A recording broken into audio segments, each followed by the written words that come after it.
process it. Yeah, that's all we can do. Something there that's a little bit broader.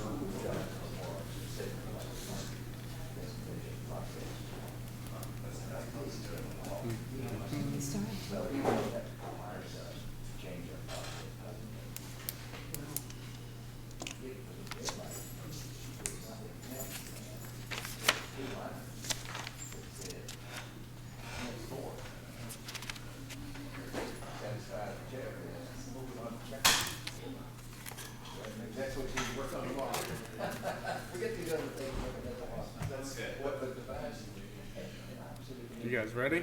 Sure, we can get started, and you guys can go ahead and do the minutes and things while these gentlemen Let's do it. do their thing. All right, we'll get started. First, we'll approve the minutes. Has everybody had a chance to look those over? Oh, and make sure your mics are on. Yep. I'll start getting better about that. Good. Green lights. Everybody had a chance to look over the minutes. Any questions? Anybody want to make a motion on those? I make a motion, we accept the minutes. Second. Okay. All those in favor? Aye. Any opposed? All right. Minutes pass. I've got 3 copies here, Charlie. You need all 3? I need 2, that's all.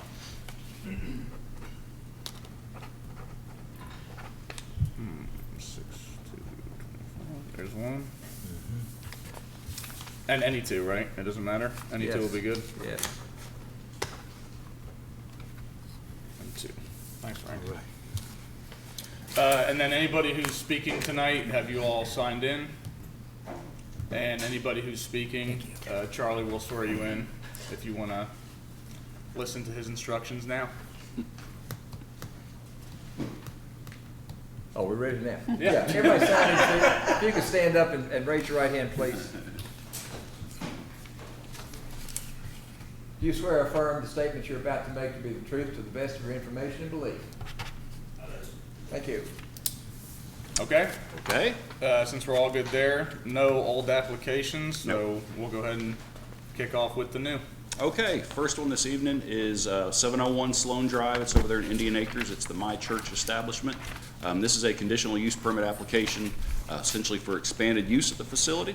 It's currently a church, but they propose opening a daycare as well. The daycare will provide services outside their normal worship hours. And although daycares of this sort are permitted uses in all business zones, being that this is a conditional use scenario, any expansion of use requires revisiting the application and just kind of keep it on the record and everything on the up and up, since the churches are a conditional use as well. So it's in a B2 zone, again, commercial zone surrounded by some residential as well. Sloan Drive just off South Broadway. And overall, we are recommending approval. Here is the property in question. Can't see the taco truck, I don't think. Need to get new pictures. Again, conditional uses, as we've discussed before, are uses which are essential to or would promote the public health, safety, or welfare in one or more zones. However, it is acknowledged that a use that occurs in a zone that is not typically permitted in could cause off-site impacts, and the purpose of these permits is to establish conditions as enforced by the board that will mitigate these off-site impacts.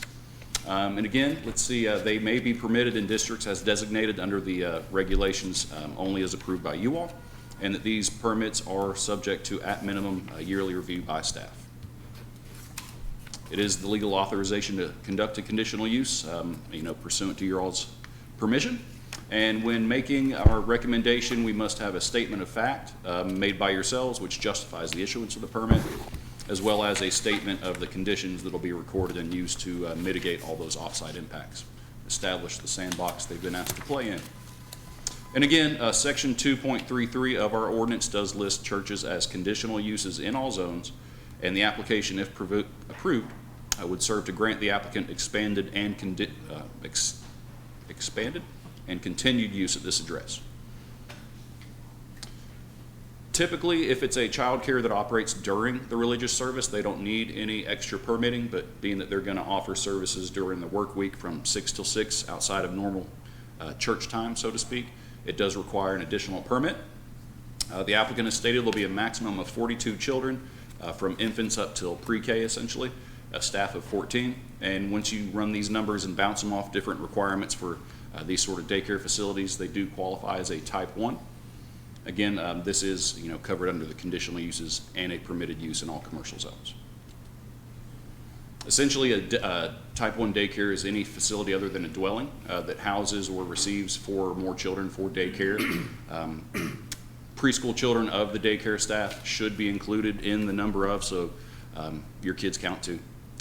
Nobody gets a free lunch or a free nap, so to speak. So, and these facilities also must adhere to standards as set forth by the state of Kentucky, both in the revised statutes and the administrative regulations. So once they receive your all's permission, they'll have to go on to other governing bodies and get their paperwork in order. Again, section 4471 is the section of our ordinance that lists these daycares as permissible. And then again, we have determined that allowing this operation constitutes an expansion of use at the property beyond normal church use. So that's why we're here this evening. I just kind of gave you a brief summation of here of the typical operating hours. So there seems to be some activity of some kind most days and evenings of the week, whether it be fellowship sessions, general worship, administrative folks there. And again, this is an expansion of the use. Overall, again, we are recommending approval, and we have found as staff that approval of the permit would not adversely impact the public health, safety, or welfare. Rather, it should positively impact, as it does provide a needed service for the community. It's a storefront in a multi-tenant commercial development that has shared parking that should be adequate. They have about 350 congregants on a normal service evening. So the numbers and traffic for the daycare use should be covered in this parking. Let's see here. I've only said that about 3 times, maybe more. Overall, we do recommend approval. The conditions you see before you are pretty well our standard conditions that we see for all our conditional use permit applications. Essentially follow the rules that are set forth by us, the state and other governmental agencies or regulatory bodies. Come to us if anything changes, and the permit is null and void upon transfer or sale of the property. It follows the applicant, not the facility itself. So again, approval of this application would also constitute, kind of an updating of the church permit, and then rolls this in as well. So, any questions for staff? Is there anyone here to speak against this application or have any questions for the applicant? Do we have any questions for the applicant? Anybody like to make a motion? I make the motion, we accept the application in accordance with the zoning With staff regulations. recommendations? Yeah. Second. All those in favor? Aye. Aye. Any opposed? Okay, motion passes. Who are our applicants for that one? I'll get you guys an email in one of the details of the conditions. You can carry that letter around with you. Thank you all. Thank you all.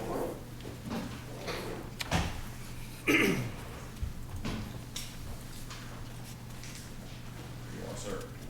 Have a good night. If we could, before Mark gets started, I cannot, or I will not be advising on this one. I've had civil litigation with the applicant, so I'm going to stay out of this one. Okay. I'll take my notes, but that's all. You'll be missed. We'll try our best. No. Thank you. So good evening. My name is Mark Carper. I'm a relatively new planner with the commission. Very pleased to be here and to present before you. This application is from Jeffrey Lynn Brashear, who is seeking a variance from a setback requirement and a minimum reduction of the lot size in order to subdivide a property within Chestertown from 9,502 square feet to 2 separate lots, which would be 4,751 square feet each. The address is 411 Chester Street. There are 2 structures on this property itself, and I'll show you some images pretty soon. The larger structure and the oldest one is the one facing Chestnut Street, and the second one is in the rear of that property, and it faces Sycamore Lane or Sycamore Alley, which is in the rear of that particular one. And they both appear to be dwellings, houses that are habitable. It's zone R2 with B2 nearby, and we are generally approved or recommending denial of this particular application.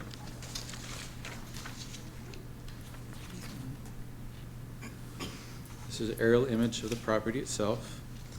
You can see the larger structure on the right side of this image and the smaller structure in the rear along Sycamore Alley to the left. There is off-street parking for the one on Sycamore Alley, as you can see. And this shows the general zoning area. It's B2 with the nearby commercial district. And let's see here, in regards to this request, excuse me.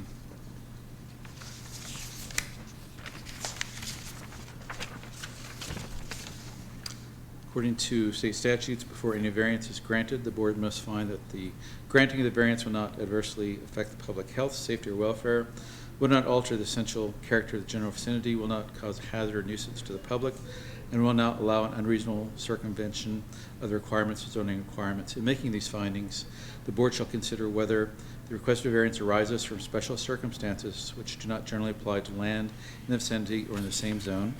Strict application of provisions of the regulation would deprive the applicant of the reasonable use of the land or would create an unnecessary hardship on the applicant, and the circumstances as a result of actions of the applicant taken subsequent to the adoption of the zoning regulation from which relief is sought. The board shall deny any request for variance arising from circumstances that result of willful violations of zoning regulation by the applicant subsequent to the adoption of the zoning regulations from which relief is sought.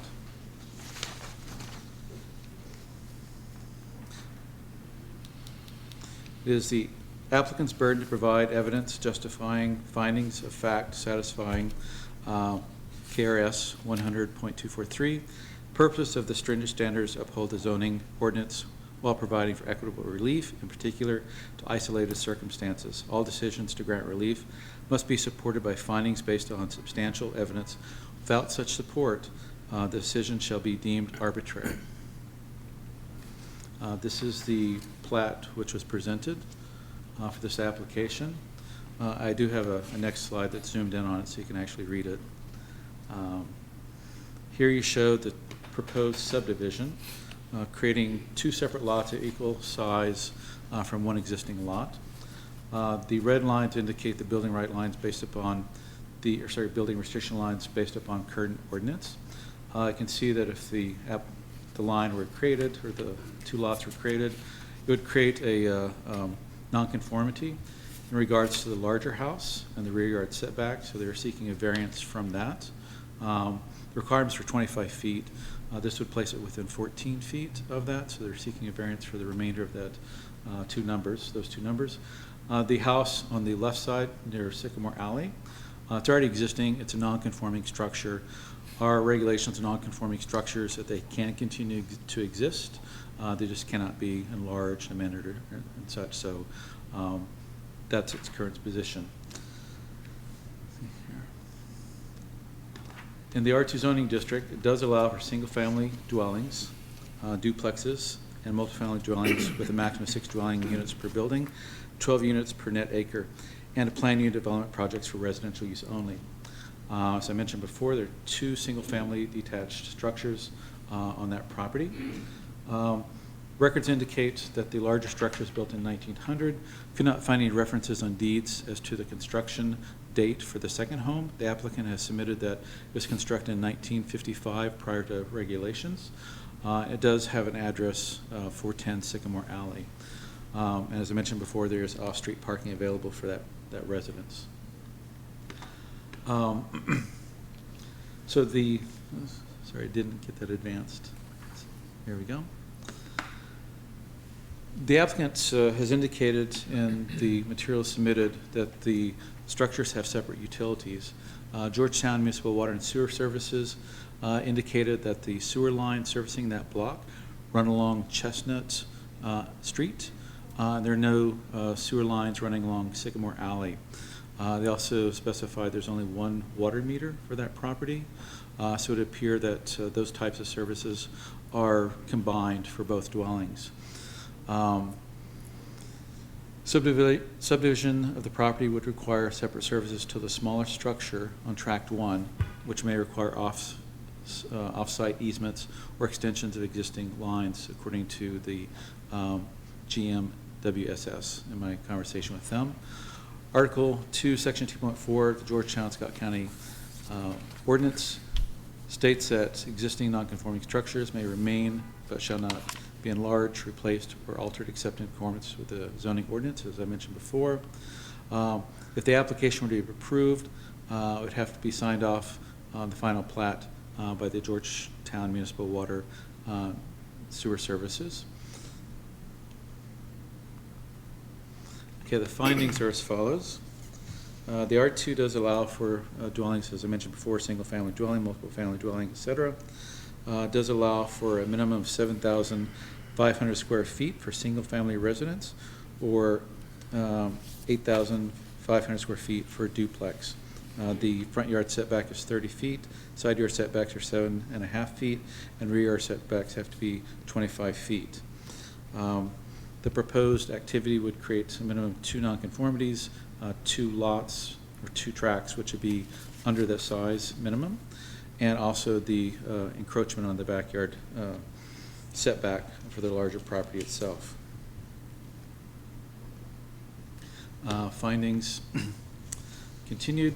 Proposed action would create a minimum of 2 nonconformities. I beg your pardon, I didn't combine my paper with the slide itself. So staff does recommend denial of the requested variance from the subdivision 411 Chestnut Street and the 11-foot variance from the 25 rear yard setback for track number 2. Should the board approve the application, staff recommends including the following conditions for that approval. Those being the property is subject to all requirements of the Georgetown-Scott County zoning ordinance and subdivision development regulations. The application shall comply with all requirements of other federal, state, and local regulatory entities. The applicant shall provide copies to the Board of Adjustments of all permits issued on behalf of the applicant as a result of this approval, including but not limited to business-related certifications, licenses, regulatory permits, and any recertification when required. The applicant shall obtain a building permit from the building inspection officer prior to any construction. The applicant shall return to the board prior to any changes in approved conditions, and a smaller dwelling meets requirements for independent utility services. Okay, thank you very much. Thank you. Yeah. Any questions for staff on this one? Does anybody wish to speak against this or have any questions for the applicant?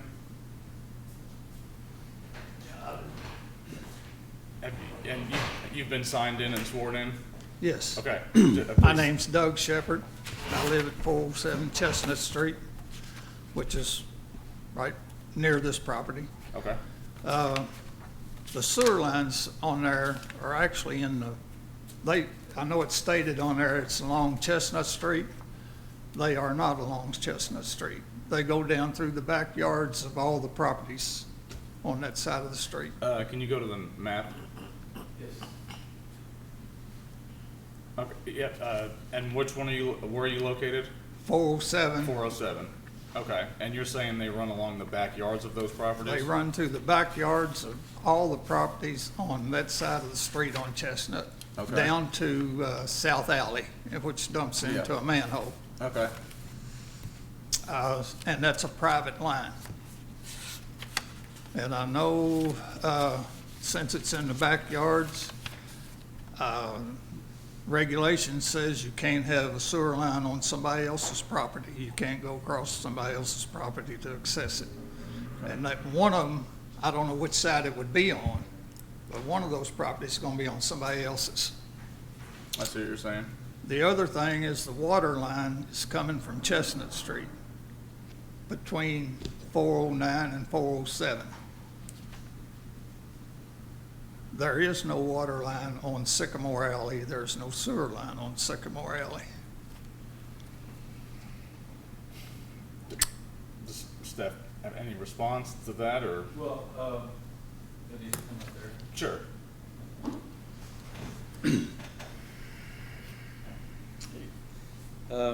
Yes, so in my conversation with the Georgetown Municipal Water Sewer Service, they indicated what I had presented in the report. I'm not sure about, other than the water line and sewer lines themselves, about the condition of the property itself, and they were unsure as well in terms of lines that might be on that property. All they could tell me it had 1 meter, water meter going to it, and that the sewer line, the main sewer line ran along Chestnut Street itself, and none along Sycamore Alley. What do you want to ask about that? Okay, I got you. Thank you. Did you want to add anything else? Well, in a conversation, and this is between me and a neighbor, and she's here, but she wasn't sworn in, so, anyway. She can swear in if she wishes to speak. Okay, she wishes to speak. Anyway, she had a problem with her water line, and when she turned it off, she turned off the water to the back house on a little house. Actually, it's tied onto the wrong meter. So I'm assuming she's been paying their water bill or something. So, Well, anyway, yeah, you got a yeah. As far- 100-year-old property out there Yeah, that you I have no understand. idea what's underground. As far as the first one that you were speaking of, I mean, that would only apply if it were approved. And then they'd have to go through the, water and sewer service as the next step. As far as the second thing, I mean, I would recommend whatever is decided tonight that you maybe call them to see if they can figure out what's going on with that, if you're having an issue with where the water's going and, who's paying for it. So I wouldn't know what else to say on that, besides, making an inquiry. So, okay, thank you. All right. Thank you. Does anybody else wish to speak? Does the applicant wish to speak? If he is here? Okay, I'm his brother. My name is Belts. I didn't sign in, but I swore in. Yes, if you could just sign in on the sheet, that'd be great. And you were Oh, sworn in? I've got it, right. You got it? You got it? Okay. I just wanted to ask concerning the part where, of course, staff recommended denial, but then it also said, should the board approve this application? And is there anything that we could do that y'all could tell us today that would, help the process, to be approved? What would we need to do? What would y'all ask for? I would say that would have to come from the staff if they recommended anything. I can't think of anything from what I've heard. The one recommendation would be if you have any justification for the granting of the variances, then this would be the time to present that. Okay.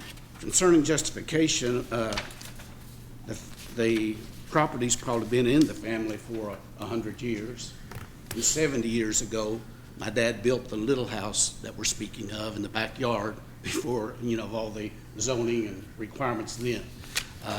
We don't know what we might do with the big house, repair, remodel, sell, but we definitely want to keep the little house that my dad built in the family.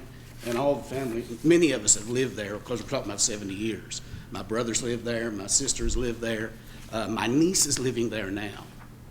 So it's valuable to us in a lot of ways, and some of it's sentimental.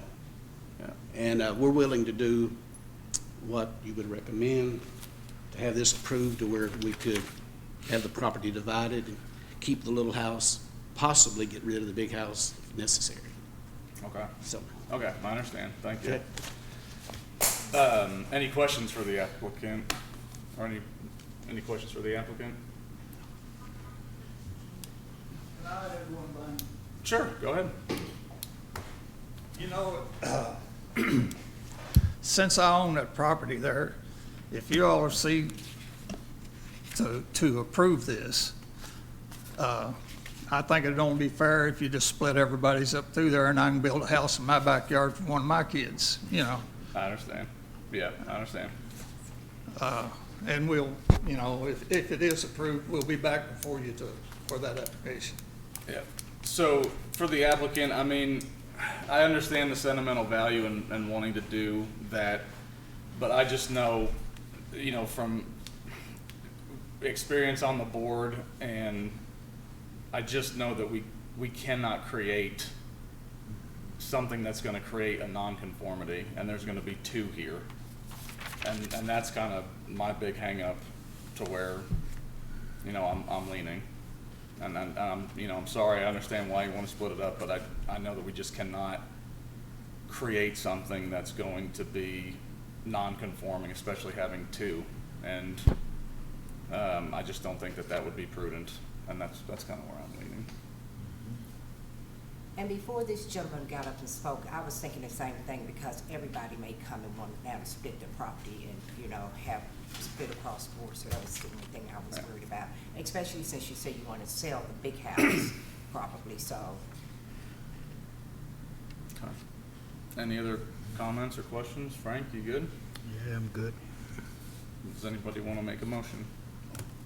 Mr. Chair, just, in regards to variances, I know we kind of used some language of leaning and feeling and this and that. This is just a reminder from staff that variances are established based on KRS statutes. It's a checklist and check boxes, so whatever your all's decision may be, let's just make sure that it applies to KRS directly and that y'all follow the rubric that it mandates. Okay. Yep, I understand. Does anybody want to make a motion?